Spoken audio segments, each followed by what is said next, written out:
Hello everyone, welcome to yet another Cave Diver React. My name is Gus. Hey everybody, I'm Woody. This week we're back to original programming where somebody almost dies or Yes, or... yes, that's bad. No, yes, in terms of we're back to regular programming. Right, because the last video we covered a very, very well executed and amazing, and that made me totally jealous, cave dive. It's beautiful. At Indian Springs. And as promised, let's watch a video. You haven't seen this. Of someone who was out at sea doing spear fishing.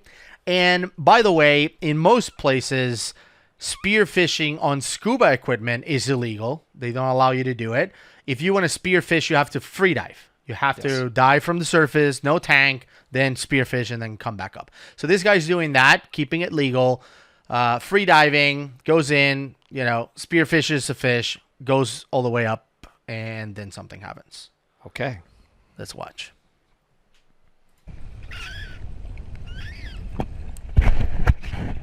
So there he comes. He got a fish.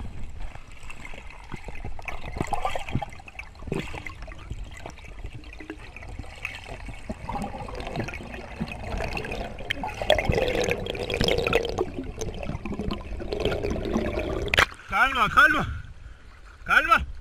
Oh, he's gone. By the way, his brother was saying calma, which is calm down in Spanish. Wow. Okay, so he's unconscious right now. He's gone. I'm not going to stop it here because I do have some comments. I want to see what happens, and then I want to comment. Well, the video is not super long. It only has about a minute left. I guess what I want to see is how do they get him back? Yeah, so he basically, if you didn't catch that, for those of you watching, he makes it to the surface and immediately blacks out. And he starts sinking. Okay, I'll comment. I can't hold back. So yeah. When you're free diving for contests, let's say you're in a free diving contest, you have to go down to the depth and come back up and maintain consciousness. So why do you black out? We call it shallow water blackout. As you are, before you go down, you're doing what's called a breathe up to get rid of all of the or as much of the CO2 out of your body as possible. Just for this reason. Because when you come back up, what's happening is the partial pressure of oxygen in your body is dropping. It's dropping and dropping and dropping. And when we have a partial pressure of oxygen, typically somewhere in the range of 12.12 or below, most people go hypoxic. Like if you were in an airplane and the oxygen stopped, you would pass out. That's what happens in shallow water blackout.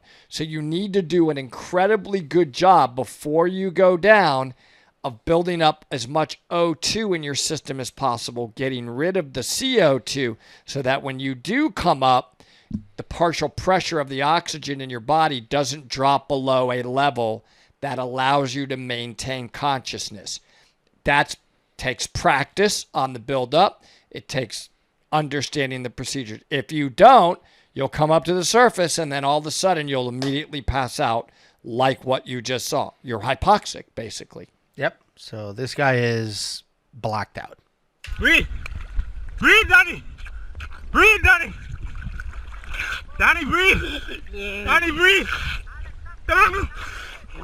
Danny, breathe. They're brothers, by the way. Breathe. Danny, breathe. Breathe. Breathe, Danny, breathe. Breathe. Breathe. Breathe. Breathe. What? Breathe. Breathe. Breathe. Breathe. Breathe. Breathe. Breathe. We going in the shallow water. Yeah. Breathe. Breathe. He just woke up. Breathe. Welcome back, Danny. Yeah. Breathe.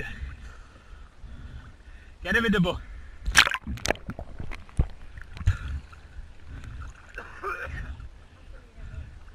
He good, he good. Wait, that's why I didn't take him. That's why I didn't want you to grab that yourself. He was like, come on. Daddy, straight. Him, Daddy. Him, Daddy. Him. Oh, fish one.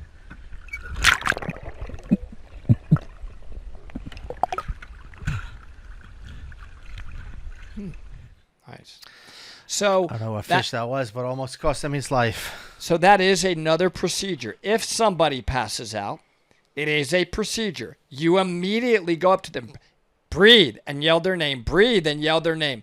And it's hopefully stimulating the brain. And you also blow across their face. The blowing across their face stimulates the reflex to breathe. Your body has a reflex to breathe because of a CO2 buildup. So if you blow across their face and yell their name, breathe, Guts, breathe, breathe, and I'm blowing across your face, that triggers your reflex to go and start breathing again. And that's why we do that. So he did a really good job of doing that with, I guess that was his brother. Yeah, his brother. And it got him back, and he slowly starts getting back consciousness. And you saw him take a couple of breaths to start with, but he's kind of still out of it. And then all of a sudden he becomes unhypoxic and comes back. And it's like that. I've seen it where they're usually like, what happened? What happened? Like, you don't even know you passed out. Yeah. You're just like, what? I'm breathing. What happened? You're like, well, you passed out. Yeah. It's weird. That was a close call, dude. Yeah. I mean, he was underwater. So what if he was alone? Do you think you should free dive to those depths alone? Yeah. Spearfishing alone is a no-go for sure. Definitely. Or free diving alone. No way. It's a no-go. And also, like, other things, like, what if it were 3-foot seas, 4-foot seas? Like, the sea was so calm right there. They were just, up in the ocean, like, breathe down here or whatever. But if the waves were going over their heads, that would have been also sketchy. And also, glad everything worked out. As much as I love sharks, I do love sharks. If there's going to be an error by a shark, it's happens sometimes with free divers. Because remember, you've got a dead, bloody fish dangling up there right below the surface. That's like dangling bait for the shark. So the shark's going to go after that, not going after you, probably going after that, but could accidentally bite you. So you want to get that bait, that catch out of the water quickly, onto the boat quickly. But yeah, that's how you overcome shallow water. But that is a classic case of shallow water blackout. You guys can Google it if you want to learn more about it. But that's what free diving training is all about. It's how to overcome and prevent shallow water blackout. Man, that was intense. Very. Thanks, Anyway, everybody. Quick reaction this week. Thank you so much for tuning in. Don't forget to subscribe to the channel, of course, as I mentioned before, and like this video. And let's bring a funny one next week. Funny one for the next one. I like funny. We'll see you next one. Bye.